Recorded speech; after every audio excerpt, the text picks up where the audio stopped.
Hi, and thanks for joining me. I'm truly honoured to share my journey with you. I want to start by asking you this. Do you believe that the brain has the power to heal the body? That by nourishing ourselves with non-processed foods, calming the nervous system through meditation and exercise, we can heal? I invite you to reflect on that as I share my story. Now, I'm not here declaring that people shouldn't have medical treatment when facing a cancer diagnosis, but I'm here to show you that it's possible to support treatment with a healing mindset and a nourishing diet. It's all about an integrative approach. So I want to start by telling you a story.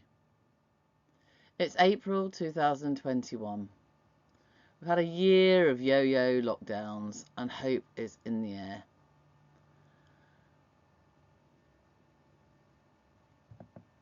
My son and his fiancée are expecting a baby, and their wedding is just a few weeks away.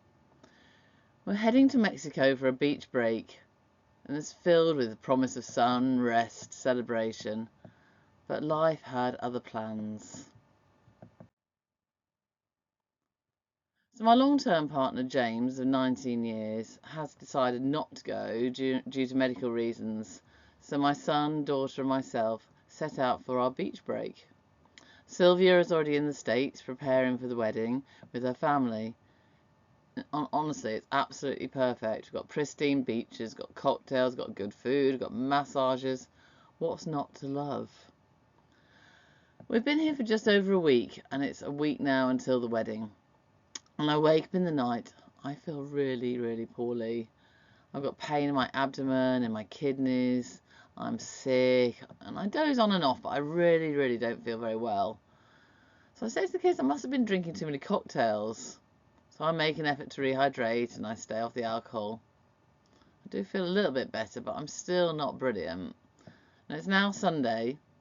It's 6 days before the wedding, and we're out having a lovely meal before going to bed. And I wake in the night again with the same symptoms as 2 nights ago. I'm sick, in pain, and I'm just generally feeling really unwell. And then, sort of to finalise it, a migraine kicks in and I can't move from my bed. Now, I've been commenting all week that I feel bloated, which at that time this time I just put down to the flight, the environment, the change of food. I've also noticed that whenever I go to the toilet, it's never seemed to quite finish. I sort of stand up and I have to make sure that I spend some time ensuring that I have.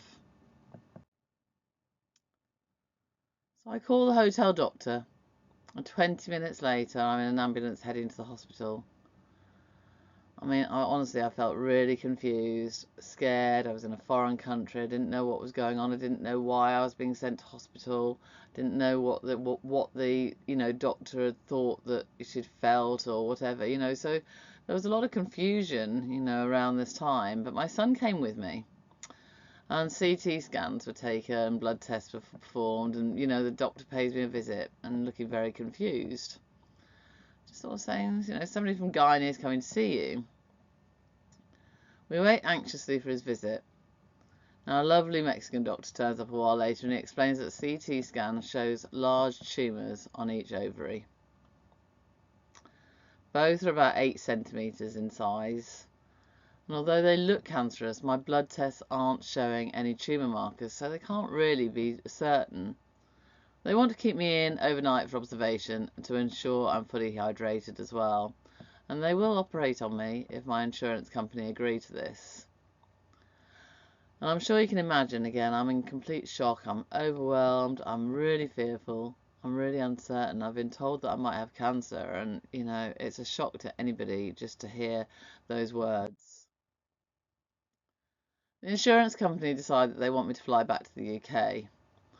So 2 days later, and I'm looking really bloated and I'm not feeling my best, I'm repatriated back to the UK on the worst journey of my life. It was just horrendous. But I finally make it to Heathrow and I'm reunited with James. So this is what I was looking like just before I left Mexico.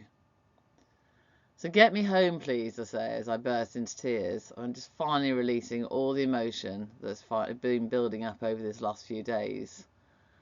Not only was I facing a potential cancer diagnosis, the really most devastating thing about all of this at this point, I think I was just so in shock, was that I was missing my son's wedding. I insist that obviously the wedding has to go on without me. There's too much arrangements gone into it, and they just have to do it, you know, so that's what has to happen. So let's get you straight to hospital, James says. But no, I just want to go home. I really want to go home. I want to see the wedding being streamed, and then I promise you I will go in. Besides the fact I've been travelling, the government is insisting that I isolate myself. So now it's 2 days before the wedding, and I'm getting daily phone calls to ensure that I'm not leaving the house. I watched the wedding streamed live on Facebook, and I am so proud to see my son get married. I'm just absolutely devastated at the same time. It's that double-edged sword not to be there in person. And honestly, this was just one of my most proudest moments. There's my son and his now wife, and my son and my daughter together.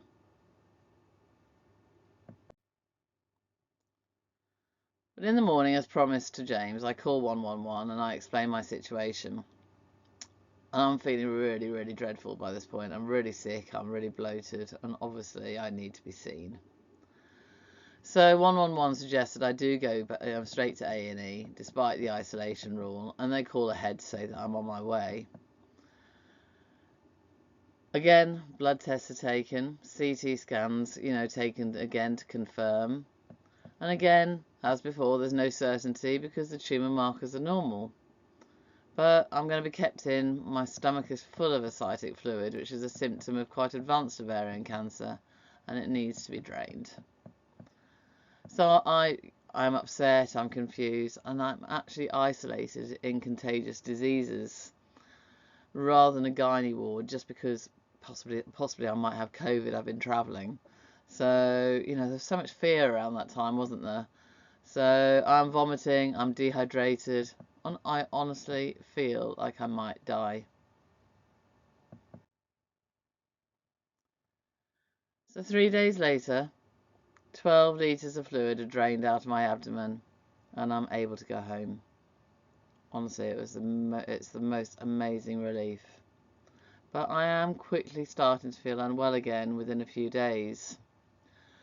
The consultant calls me to inform me that I am booked in to have my ovaries removed in 3 weeks' time. I hope I last that long, I say. I'm really not feeling very well. And sure enough, 2 days later, I can't move with vomiting. I've got no energy. And I go back into hospital as an emergency case. The consultant actually suspects that a tumour has burst. And the following morning, I'm taken into surgery. And I feel really calm, because I think at least I know that I'm going to soon get the answers as to what is going on with my body. I wake up a few hours later following the oophorectomy, which is a procedure to remove ovaries. And my surgeon confirms what they suspected, that I do indeed have ovarian cancer, but it's contained to the ovaries, which by this point they've fully removed. However, I will need chemo to ensure that there aren't any microscopic cells that can cause any mischief anywhere. So overall, I'm feeling really positive. It feels like it's a good outcome, and although I'm not looking forward to chemo, it's going to be belts and braces. And, I should just be able to get back to my normal life. So I attend my first oncology appointment, and everything is explained to me. I'm going to have a test to see if I have the BRCA gene mutation. It's more common apparently to have ovarian cancer if so. I'll come back to this part of the story later. But I do want to mention at this point I lost my sister to breast cancer in 2010 at the age of 42, which was devastating. But I am keen to get this test done.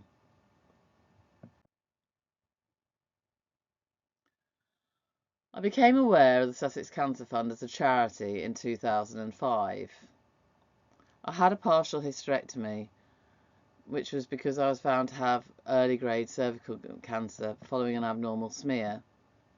So I had the operation and I actually just got on with my life. But from visiting the Sussex Cancer Centre for my follow-ups and talking to other people, the Sussex Cancer Fund and the work that they do was highlighted. I wanted to give something back. I had the first chemo session and generally, you know what, I'm actually feeling okay. Within a couple of weeks I do start to lose my hair and it's time to shave it off. I called James's daughter, who has promised to do it for me. I put messages out on my networks and we go live on Facebook. Our comedic approach is inspiring, it goes viral, and we raised £10,000 for the Sussex Cancer Fund. This just starts to give me the fundraising bug. It was just amazing. And as a beauty therapist in my own salon, we waxed James's nose and ears again live on Facebook. We raise a few £100s. Then I do something bold. I'm due to climb Snowdon with some other beauty therapists, but other salon owners, and I'm not sure whether I can go or not. It's 2 days after a chemo session. Blood tests show that my neutrophils are low. Neutrophils are a type of white blood cell that help your body fight germs and prevent infections. I can't have chemo. So instead, despite my setback, I go to Wales and I climb Snowdon. I tell you what, it's bloody tough. And my knee gives out and I have to come down the mountain backwards, which is this photo on the right. It's in the dark and I finally reached the bottom of the mountain around midnight. People took pity on my plight, they really did, and I managed to actually raise a further few £1,000s for this amazing charity. So my final challenge is husky sledding in the Arctic Circle, which my daughter and I do together. All in all, I raise about £20,000 and it makes me feel extremely proud that something so good can come out of my story, which actually hasn't finished because I mentioned before about being tested for BRCA. The results come in and the oncologist calls me to inform me that I am indeed BRCA1 positive.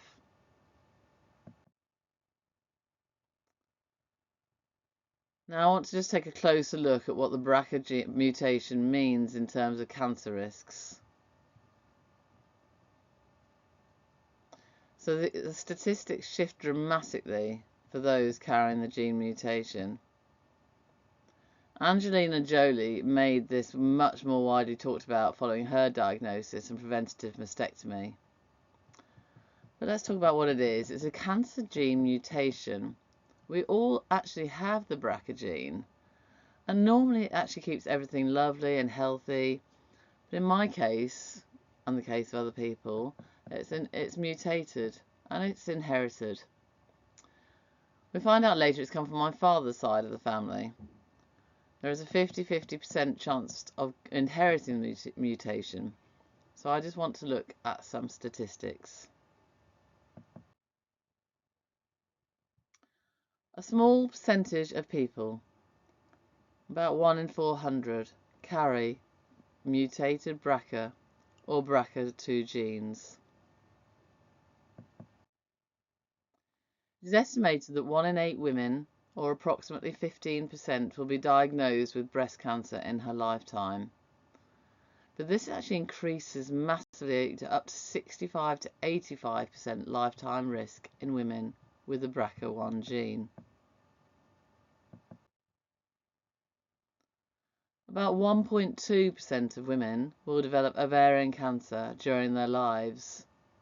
For those with the BRCA1 mutation, that increases up to 40 to 63% lifetime risk. It can also increase the risk of prostate cancer in men from around 12 to 13% to around 20%. And it can also increase the risk of pancreatic cancer. It is normally the BRCA2 gene that increases the breast cancer risk in men.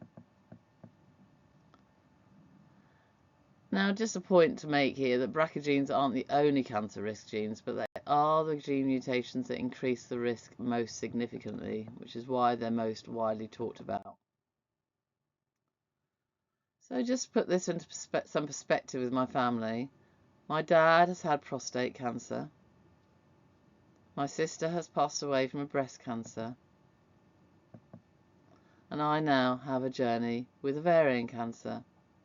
Who else in my family is affected? We are a female-dominated family. My nieces have always queried BRCA since losing their mum so young as what they did.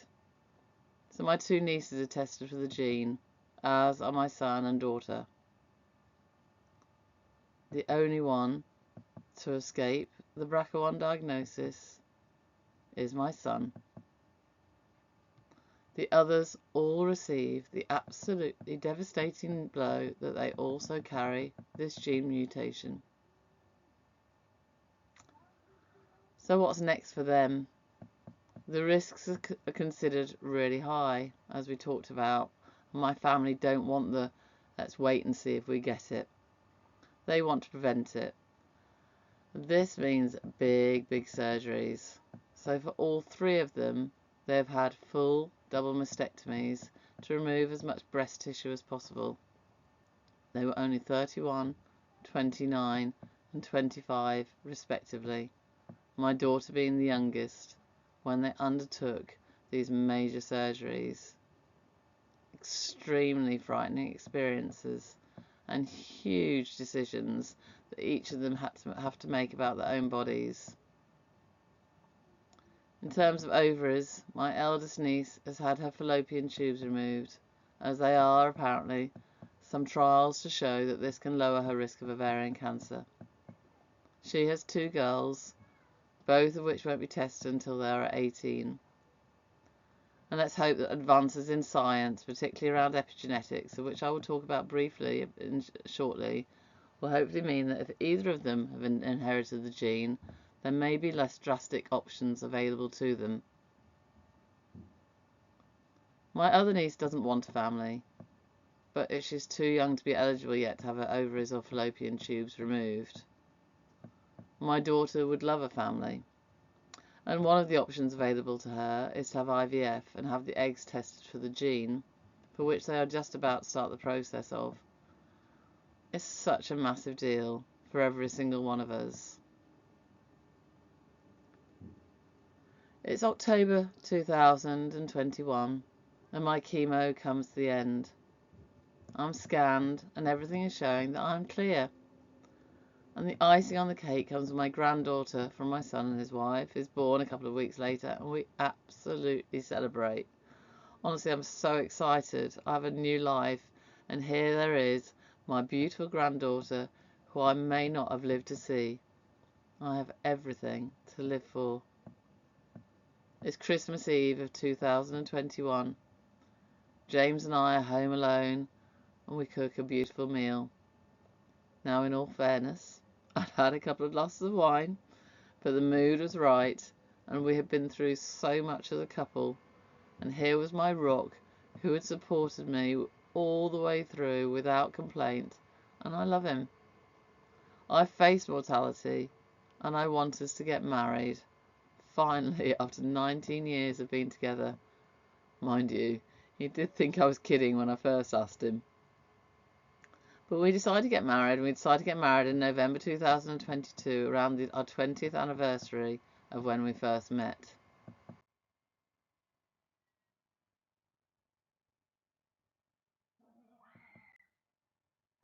"2022 is just an awesome year. We travel, even going to San Diego for my granddaughter's baptism. It's so amazing. I should have made it to San Diego last year, but this year I'm here. I'm in the church Sam and Sylvia were married in, attending my granddaughter's baptism. It's incredible. I am so lucky. We have a hand fasting celebration, surrounded by our closest friends and family. And I do return to work as well. However, much as I love it, I do find running a skincare business with a small team very stressful at times. and it's been really tough rebuilding after COVID and getting the confidence back in the industry. I started my journey by starting to learn who I am during COVID. At that time when we hit lockdown, I was feeling really burnt out, confused and fearful, as we all were, by the unknown of the pandemic. But I really started to take the time out to actually work on myself. Who was I? What did I want? By starting the mindset journey that I did, I really believe that it gave me the strength for what was faced ahead with the cancer journey. I became really fascinated with this work, and I want to learn more, so I sign up for a course in life coaching and emotional and behavioural psychology. Perhaps you might have heard of life coaching, or you may have experienced it for yourself. But for me, it became a vital tool in discovering about myself and my journey. I like to look at it as a deep process of getting to know ourselves and what holds us back in life, what and who creates our beliefs, and how we can direct change. There are often goal visions and working towards achieving those goals, both personally and professionally, whilst navigating any blocks that may inhibit, and coaching and mentoring around those thoughts to create a positive outcome of permanent change. It's about moving forwards and not being stuck in the past, and believing that we can be whoever and whatever we want to be in life. So we finished the year with our wedding, a small family gathering, just 18 of us. The photo on the left is our hand fasting celebration earlier on in the year, and the right is our actual wedding day. And our wedding, both were amazing, amazing days, but our wedding was one of the most incredible days I've ever had. I'm alive, I'm marrying James, and I am so excited about the future. I throw myself into my life coaching training pretty much as soon as we return from honeymooning in Egypt. In fact, I think I actually did the first module or two whilst I was still away. Over this period up until this point, wasn't really changing my lifestyle. I'm still eating similar things as I always have. I think it's pretty healthy. Or is it? I do have a tendency to drink too much at times. Definitely not an alcoholic, but more than maybe a healthy level, particularly for me anyway. I'm still in a high state of stress. I'm running around at 100 miles an hour. I'm not really slowing down. I'm not taking enough time just to be and be totally present. So the only way I'm told that I will be monitored going forward will be symptom awareness. No scans, no reliable blood tests. And I'm going to be completely honest here. This is fucking scary. I'm not superhuman. I'm a person trying not to be scared. And on the whole, I'm really positive. I know my clear result is amazing, but there's an underlying fear below the surface.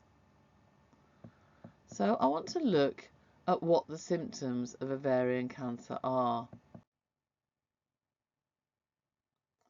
We've got things like persistent bloating, got difficulty eating and feeling full really quickly, persistent abdominal and pelvic pain, the changes in urination or bowel habits, tiredness, fatigue, any unusual vaginal bleeding or discharge, unintentional weight loss or gain.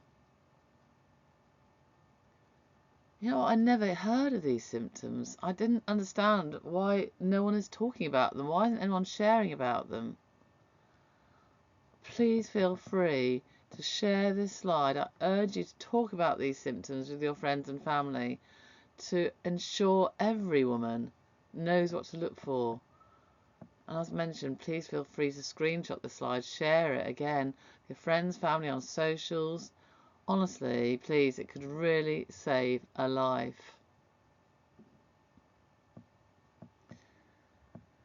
So it's February 2023, and I become somewhat uncomfortable around my abdomen, and my bowel movements have changed. So I lock in a couple of the symptoms on this slide, and I tell my cancer nurse specialist I'm being referred for a CT scan. This takes about 3 or 4 weeks, and then I have the agonising wait over the results. Now, being a cup half full person, I don't really think it's back. I've got a bit of a hernia, and I think maybe it's just some symptoms around that, and I'm just overthinking it. But, I'm just being cautious, and I ask, obviously, for the scan.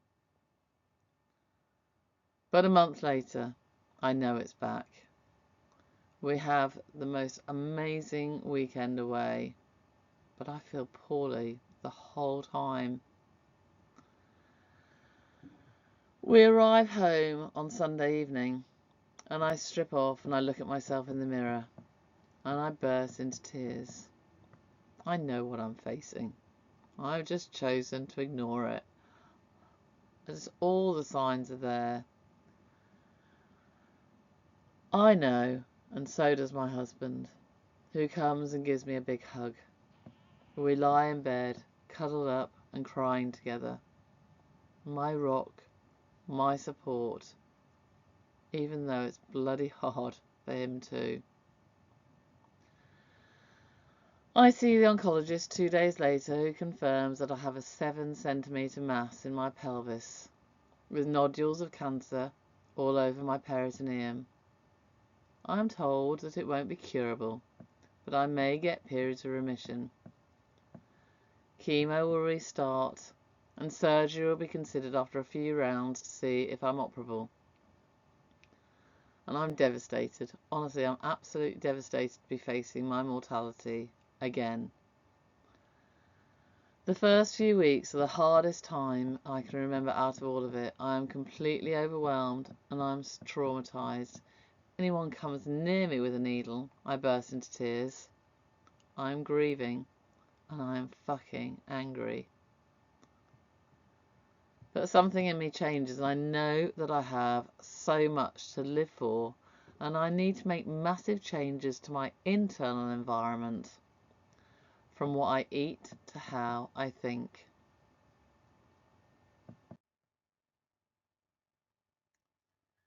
So what is epigenetics? I mentioned this earlier. This is a sort of, I believe, a fairly new area of science that's really coming out, and there are some studies to show about what this is. So epigenetics means outside of the genes. It's a study of how the genes can be turned on or off without changing the DNA itself. These changes can be caused by things like environment, lifestyle, or aging. In cancer, epigenetic changes can activate genes that promote cancer or silence genes that protect against it. This means that factors like diet, stress, and exposure to toxins can influence our genes and play a role in the development of cancer.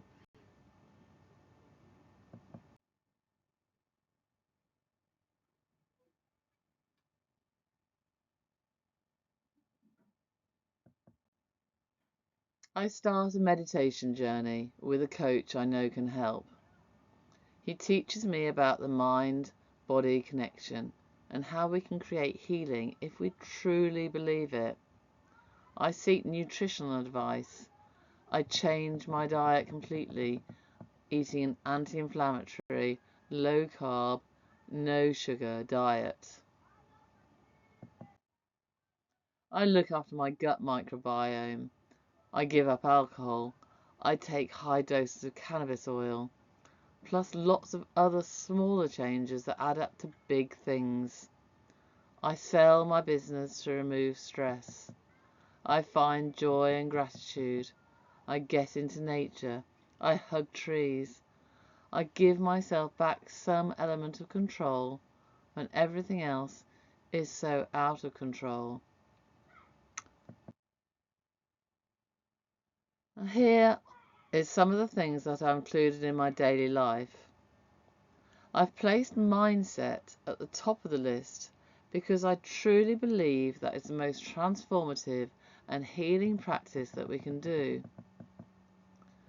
Self-love in particular, learning how to love ourselves, how to validate ourselves is just so important because everything starts from here. We can't get validation from externally. We need to start with our own internal self-love practice. And there are several studies that demonstrate that meditation, for example, can actively change the expression of our genes. So live life with joy and self-love, and I don't mean this in an egotistical way, but in a way that is full of kindness and non-judgment of ourselves. Everything we do comes down to living with complete self-love and validation of ourselves, even down to what we put into our bodies. It shouldn't come from a place of fear, but a place of completely loving ourselves.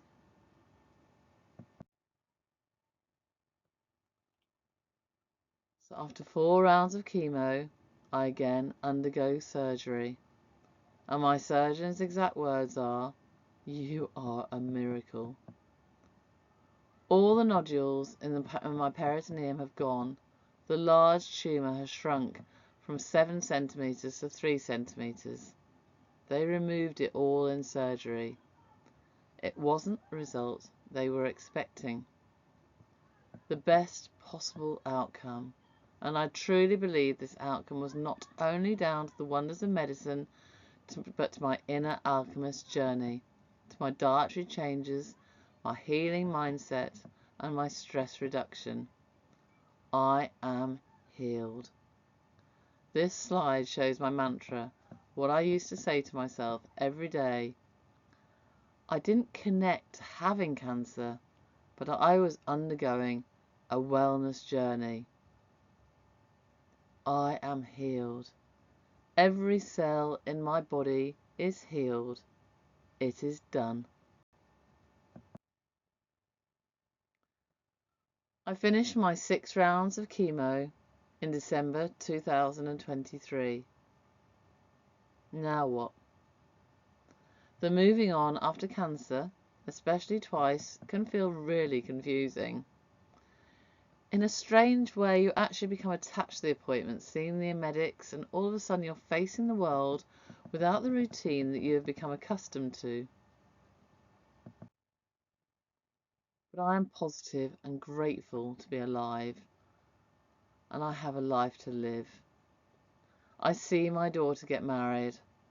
A really emotional day after the journey of the last 3 years and not making it to my son's wedding. James and I decided to rent out our home, buy a motorhome and travel, and we are currently travelling the UK. I've qualified as a meditation and breathwork facilitator, as well as gaining my life coaching qualification.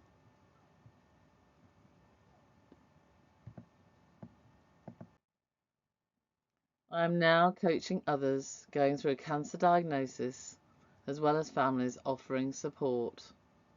And it's amazing to be able to facilitate others and coach them through, empowering them to rise above cancer and heal their mind, body and souls. And I feel if anything good was going to come out the shit show of the last few years, this is it. And I am so, so grateful. I am also working on setting up a global wellness space online for those facing a cancer diagnosis. If you want to be part of this journey, you can sign up to be one of our beta testers. You can find the details in the description below.